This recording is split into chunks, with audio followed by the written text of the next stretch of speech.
un contexte socio-culturel psychopop marqué par un malaise face au bonheur, 5 vaillants étudiants d'arc partent à la recherche du bonheur.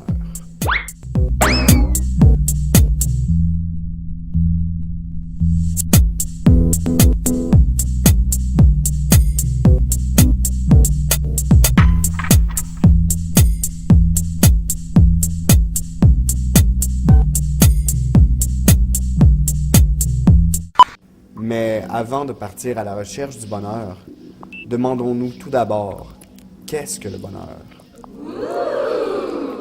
Alors, vous, monsieur, qu'est-ce que le bonheur pour vous? Qu'est-ce que le bonheur? Le bonheur, c'est d'être heureux. C'est un sentiment de bien-être.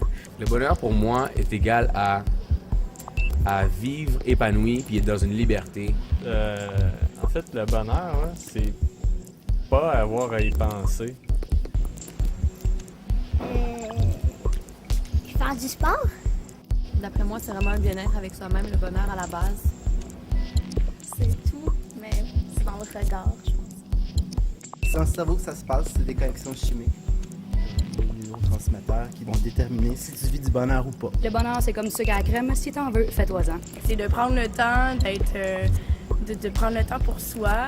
Wow, le bonheur, pour moi, c'est la plage, l'eau turquoise, mon petit bar, le sable, le short de bain et voilà. C'est la paix dans le monde et la paix avec soi-même, au fond de soi et avec les autres. Voilà. C'est un voilier au milieu de la Méditerranée. La paix intérieure. Je vais dire que le bonheur, pour moi, ça serait qu'on soit tous égaux. Le bonheur, pour moi, c'est les femmes.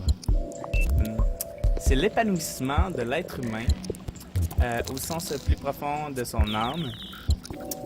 Le bonheur est contagieux. Le bonheur, c'est bien à deux. Le bonheur, c'est de me réveiller tous les matins en santé, avoir le goût de faire quelque chose, d'avoir un enfant sourire, d'avoir faim, d'avoir le goût de dormir à la fin de ma journée, puis d'avoir fait tout ce que j'avais le goût de faire. Pour répondre à nos questions, notre journaliste Marie-Lou Bérubé-Picard est allée interroger Audrey McIntyre, étudiante en pharmacie à l'Université de Montréal, pour nous donner un point de vue scientifique sur la question du bonheur.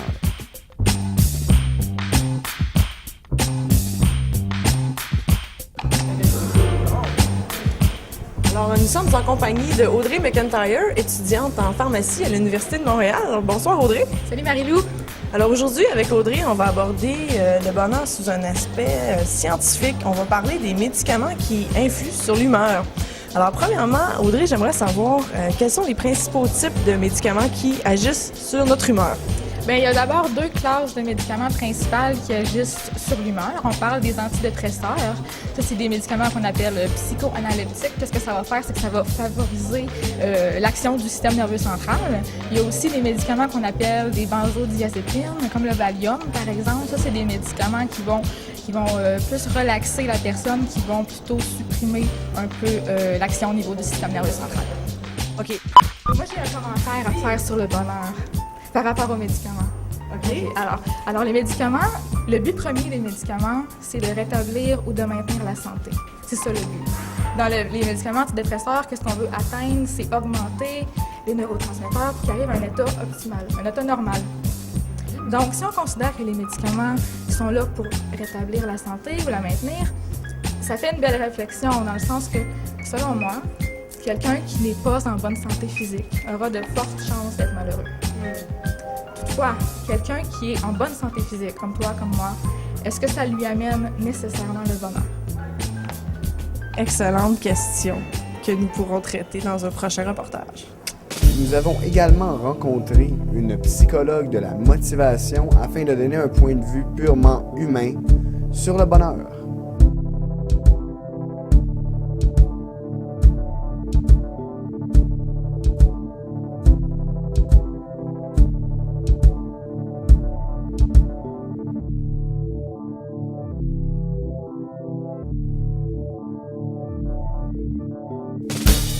Bon, En ce qui concerne les facteurs de stress, ce qu'on appelle le coping, la capacité de faire face à des choses, a beaucoup d'impact. Donc la personne, par exemple, qui peut voir une difficulté comme un défi plutôt qu'une menace, et qui sont aussi plus capables de faire ce qu'on appelle mood reparation.